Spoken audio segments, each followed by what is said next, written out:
Monsieur, merci d'être sur le plateau de TV5. Les statues de Bouddha ont donc été détruites en Afghanistan sur ordre des talibans. Avec moi, un intellectuel, un grand poète, un grand écrivain, ancien ambassadeur du Liban au Maroc, ancien ambassadeur du Liban aux Pays-Bas et l'UNESCO. Salah Stétier, merci d'être présent sur ce plateau. Vous aviez signé une tribune dans un grand journal français en disant « Allah, que de crimes on commet en ton nom ». Je précise que vous êtes musulman et ceci vous révolte. Absolument.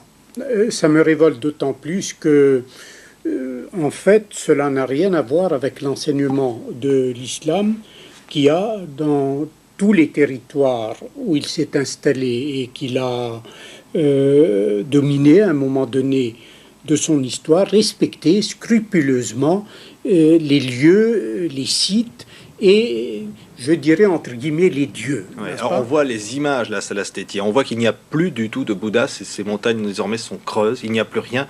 C'est un constat d'échec total pour l'humanité. Probablement, mais une fois de plus, il aurait fallu que les choses soient prises plus haut à la source. Et malheureusement, une responsabilité particulière doit être attribuée à ceux qui, pendant des années, je dirais même pendant des décennies, ont financé le mouvement taliban, qui est un mouvement d'extrémistes, de quoi est-ce qu'ils sont liés à l'islam? Je ne sais pas. Ils sont certainement liés à une conception tout à fait inacceptable d'une religion qui a toujours dans son histoire essayé d'être une culture et une civilisation. Vous avez d'ailleurs écrit Mahomet, Salah Stétier, c'est votre dernier livre. Vous avez fait 60 ouvrages jusqu'ici, Chemin d'éternité, chez Pygmalion.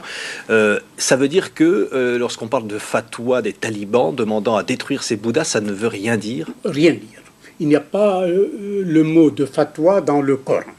Et c'est une invention récente qui est, on le sait, qui a été mise en avant il y a quelques années à propos de Salman Rushdie et qui malheureusement s'est répandue un peu dans un certain nombre de pays musulmans. Et là, la fatwa de cet homme qui se fait appeler le Mollah Omar n'a aucune légitimation ni dans le dogme, ni dans la pratique de l'islam.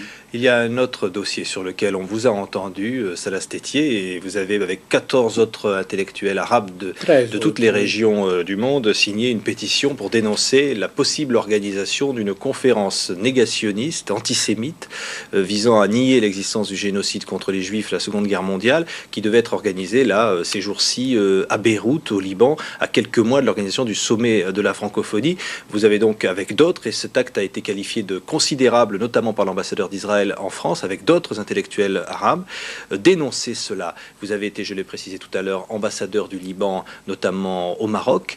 Ça veut dire que là, apparemment, cette conférence n'aura pas lieu. Le Premier ministre libanais l'aurait interdit. Il y a eu quand même une rumeur selon laquelle elle aurait lieu, pression ou pas de la Syrie et de l'Iran. En tous les cas, ça fait partie des choses qui vous inquiètent fortement. Précisons que cette conférence qui aurait dû se tenir à Beyrouth était organisée non pas par des Libanais, mais par deux groupes néo-nazis, l'un suisse et l'autre américain, et qui voulaient se servir du Liban comme tremplin pour des objectifs qui n'ont rien à voir avec l'intérêt du Liban, ni avec l'intérêt de la cause arabe ou de la cause palestinienne face à Israël.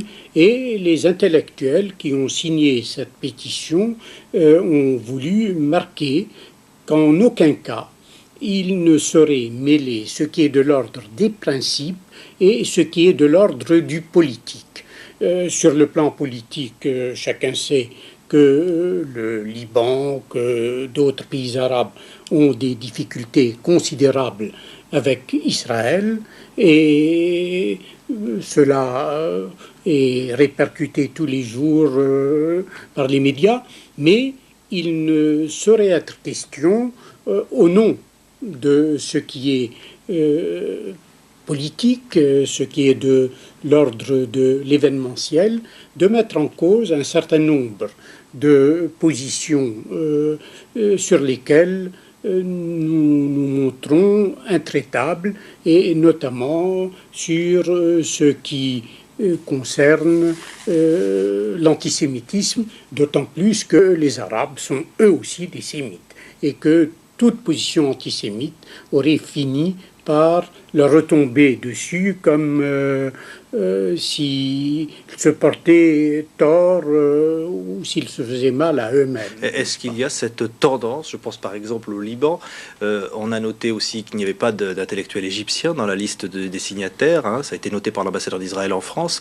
Est-ce qu'il y a tendance à verser dans cet antisémitisme reniant le génocide ou allant très très loin dans cette contestation de l'histoire? Je n'ai pas l'impression. Honnêtement, je n'ai pas l'impression. Je pense que les Libanais qui ont eu leur part de malheur dans les dernières années, notamment du fait de la guerre de 15 ans qu'ils ont subie, comprennent parfaitement qu'on peut être une victime de l'histoire et une victime innocente de l'histoire. Les Libanais sont des victimes innocentes d'une histoire qui les dépasse de très loin, et à ce titre, il ne me semble pas qu'il y ait au Liban quelqu'un qui pourrait mettre en cause le fait du génocide dont ont été victimes les Juifs du fait de Hitler et du nazisme. Ouais. Il y a là un parallélisme des situations historiques qui, évidemment, donne à réfléchir aux uns et aux autres, ou du moins devrait donner à réfléchir aux uns et aux autres. Deux mots encore, Salah Stétié, je disais, il y a le sommet sur la francophonie à Beyrouth, donc dans votre pays. Vous allez d'ailleurs y aller ces prochains jours. Hein. Vous avez eu d'ailleurs le Grand Prix de l'Académie française, le Grand Prix de la francophonie pour votre œuvre. Ça, c'est aussi un combat, la francophonie? Je pense que c'est un combat à l'échelle mondiale. Mais c'est une bonne cause, dans la mesure où, en effet, actuellement, de plus en plus, on parle non pas l'anglais, mais l'anglo-américain dans les différents pays qui, notamment, sont liés aux États-Unis ou qui font des affaires. Mais l'anglo-américain, c'est 1000, 1500, au plus 2000 mots, qui sont utilisés par des gens qui en général ne connaissent pas l'anglais. Et donc on traite des affaires entre, mettons, un Congolais et un Chinois, mettons, n'est-ce pas, dans un mauvais anglais de part et d'autre. Alors que pour ce qui est de la langue française, il est incontestable que pour parler français, pour dominer la langue française, il faut être dominé soi-même et porter avec soi toutes les valeurs dont la langue a la charge. Et parler français, cela suppose également qu'on est imprégné de culture française. Et dans un monde où de plus en plus le dialogue des cultures va se révéler déterminant pour la survie des hommes et des régions, il me semble que la langue française, avec la culture qu'elle porte, a un très grand rôle à jouer, et en tout cas, c'est le rôle qu'elle a dans mon pays, où à côté de l'arabe, elle devient de plus en plus une manière d'identifier le Liban. Merci infiniment, Salah Stétié, d'avoir été avec nous. Donc, je rappelle Mahomet, c'était publié chez Pygmalion, c'est votre dernier ouvrage. Usage de Salah Stétié, c'est un livre d'hommage publié chez Blanc Silex, d'intellectuels qui parlent de vous, de votre œuvre. Je signale aussi L'autre côté brûlé du Trépur, qui avait été publié chez Gallimard. Merci d'avoir été notre invité sur TV5. Merci à vous de nous avoir suivis. Très très bonne suite de programme à tous. Merci.